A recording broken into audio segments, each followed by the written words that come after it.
Hey everybody, good morning and welcome back to my channel. I wanted to just do a part two of radical acceptance, so we're going to jump right into that today. I just want you to know I'm not trained at all in any of this in terms of like as a professional. I'm not a professional. I don't have any special training or certificates or degrees in counseling or anything like that. I'm just going through it. So that's really what this is about. Okay, radical acceptance is part, again, just to remind you, of dialectical behavior therapy. It can be used for other things too, but it is kind of the keystone of DBT. And DBT is used most often for people who deal with personality disorders such as borderline personality disorder, some with narcissism if they get to that point, others as well. There, according to the dialecticalbehavioraltherapy.com website, there are four main parts of DBT. And that is mindfulness, tolerance, emotion, and interpersonal. Now, you hear mindfulness, so it can probably give you an idea that this is a mix of, sorry, I was looking for my timer here. This is a mix of cognitive behavioral therapy, so psychology, with some Buddhism in there. So as a Christian, I'm not looking for, someone to tell me Buddha, or I don't even know who the Buddha was. Like a big guy, right? Who used to sit around, and I think he was like bald and had a little hair, and he was fat, like notoriously snowmanish, Michelin man looking. Honestly, I'm not picking on the guy. That's the only thing I know, and I think it wasn't a real person. I think it was a god, like a god, meaning somebody who it doesn't exist in the physical. I really don't know. So when I talk about this, I'm not looking at it from any religious point of view in terms of the Buddhism part. Mindfulness, breathing exercises, those types of things are kind of culled from that belief system and used often in psychology. They're good practices to use.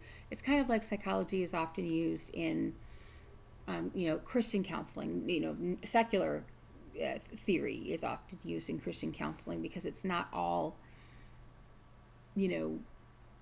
some of it's really, really, really good. And so even if you're a Christian, these are good things to attend to. So radical acceptance includes those four things. Again, I'm sorry to get off track there, but that was important for me to say. Mindfulness, tolerance, emotion, and interpersonal. Most people who have borderline personality struggle with focusing, struggle with rumination, which is having your thoughts all over the place or on one specific thing constantly. Tolerance means tolerating negative and positive things that happen. Emotion regulation. I heard Dr. Ramani Durvasula, who's an amazing psychologist online, talk about how she thinks that borderline personality should be renamed emotion dysregulation disorder. Not necessarily about a personality, it's more about someone's inability to regulate their emotions. And then interpersonal, because there's often problems with interpersonal relationships due to that emotion dysregulation, the inability to tolerate certain forms of stress, etc. So those are the main things. I wanted to show you just an example of a worksheet that I grabbed off of that website, dialecticalbehavioraltherapy.com, which you can go to as well. And this is just, an example of something that they might pull up in a DBT skills class. Now, as for radical acceptance, I added a few more things to my chart, as I showed you my chart or my page yesterday. It's like a mind map. Today I added my son has autism, which he does, and that I have loud emotions, which I do. And so accepting those things and being like, okay, well, this is just how it is. It helps me to see that I'm not, like a criminal because of these things. I'm not somebody who doesn't care about other people. I'm not somebody who tries to cause problems. I'm not somebody whatever. But there are real things in my life that I look at that I say, okay, well, I got to accept this stuff. And some of this stuff, actually, all of this stuff is not my fault. But the thing about DBT and accepting the responsibility for what's happened to you in your life is that although most people with mental illness, like the type that I suffer from, is very trauma based, right? So I didn't cause it. I'm not saying I didn't do anything wrong to perpetuate it or add to it, but I didn't cause it. I can't cure it. I can't control it.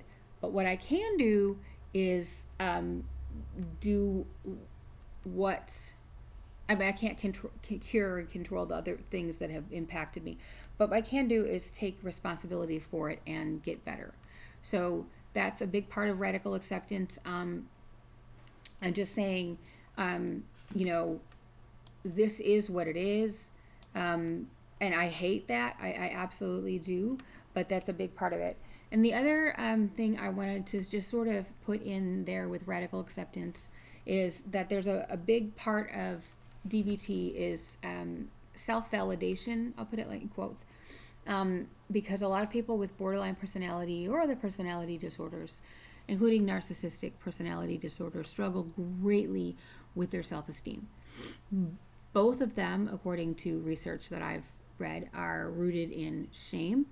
Oftentimes both rooted in the same types of things, like invalidating households or caregivers along the way.